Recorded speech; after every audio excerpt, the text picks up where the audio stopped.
بسم اللہ الرحمن الرحیم۔ داستان ایمان فروشوں کی۔ ناظرین، صلاح الدین ایوبی قسط نمبر 4۔ یہ دیکھ کر ان لوگوں نے اس کے ساتھ کوئی بیہودہ حرکت نہیں کی، دست درازی نہیں کی۔ فاطمہ کو کچھ سکون محسوس ہوا۔ رات بھر وہ اذیت میں بھی رہی تھی۔ تھیلے میں دوہری کر کے اسے بند کیا گیا تھا۔ جسم درد کر رہا تھا۔ وہ لیٹی اور اس کی آنکھ لگ گئی۔ تھوڑی ہی دیر بعد اس کی آنکھ کھل گئی۔ اس کا دل خوف اور گھبراہٹ کی گرفت میں تھا۔ اس صورتحال کو وہ قبول نہیں کر سکتی تھی۔ اس نے دیکھا کہ تینوں نقاب پوش سوئے ہوئے ہیں۔ وہ بھی رات بھر کے جاگے ہوئے تھے۔ فاطمہ نے پہلے تو یہ سوچا کہ کسی ایک کا خنجر نکال کر تینوں کو قتل کر دے، لیکن اتنی جرأت نہ کر سکی۔ تینوں کو قتل کرنا آسان نہ تھا۔ اس نے گھوڑے دیکھے۔ ان لوگوں نے گھوڑوں سے زینیں نہیں اتاری تھیں۔ وہ آہستہ سے اٹھی اور دبے پاؤں ایک گھوڑے تک پہنچی۔ سورج ٹیلوں کے پیچھے جا رہا تھا اور فاطمہ کو معلوم نہ تھا کہ وہ قاہرہ سے کس طرف اور کتنی دور ہے۔ اس نے یہ خطرہ مول لے لیا کہ صحرا کی وسعت میں بھٹک بھٹک کر مر جائے گی، ان لوگوں کے ہاتھوں سے ضرور نکلے گی۔ اس نے گھوڑے پر سوار ہوتے ہی ایڑ لگا دی۔ ٹاپوں نے نقاب پوشوں کو جگا دیا۔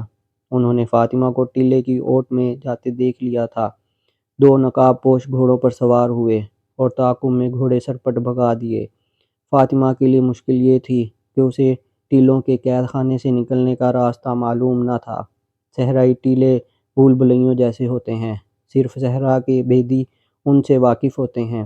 فاطمہ ایسے رخ کھولی جہاں آگے ایک اور ٹیلے نے راستہ روک رکھا تھا۔ اس نے وہاں جا کر پیچھے دیکھا تو نقاب پوش تیزی سے اس کے قریب آ رہے تھے۔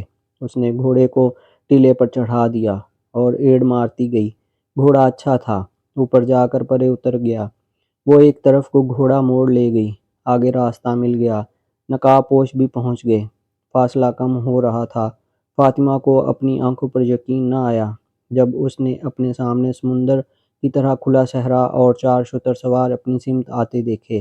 اس نے چلانا شروع کر دیا، بچاؤ، ڈاکوؤں سے بچاؤ۔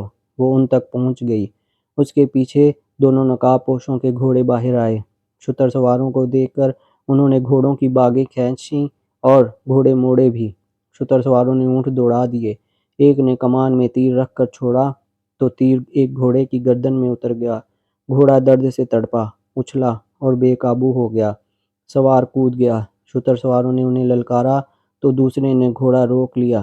انہیں معلوم تھا کہ وہ چار شتر سوار تیر اندازوں کی زد میں ہیں۔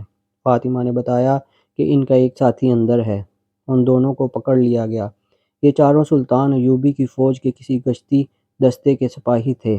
سلطان ایوبی نے سارے صحرا میں گشتی پہرے کا انتظام کر رکھا تھا تاکہ اچانک حملے کا خطرہ نہ رہے اور صلیبی تخریب کار مصر میں داخل نہ ہو سکیں۔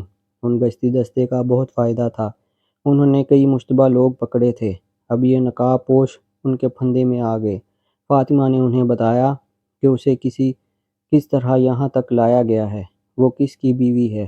اس نے یہ بھی بتایا کہ ناظم مالیات قتل ہو گیا ہے۔ قتل اس کے خاوند مصلاح الدین نے کرایا ہے، جو شہر کا ناظم ہے، اور قاتل ان تینوں میں سے ایک ہے۔ تیسرے نقاب پوش کو بھی پکڑ لیا گیا۔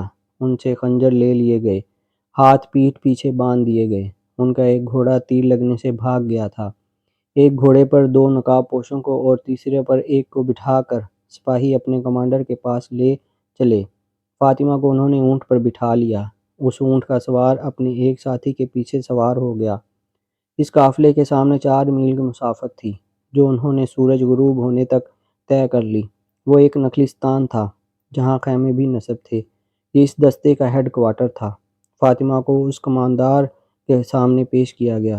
تینوں نقاب پوش کو پہرے میں بٹھا دیا گیا۔ انہیں اگلے روز قاہرہ بھیجنا تھا۔ چینل کو لائک اور سبسکرائب کر دیں اور ساتھ دیے گئے بیل آئیکن کو پریس کر دیں۔ شکریہ۔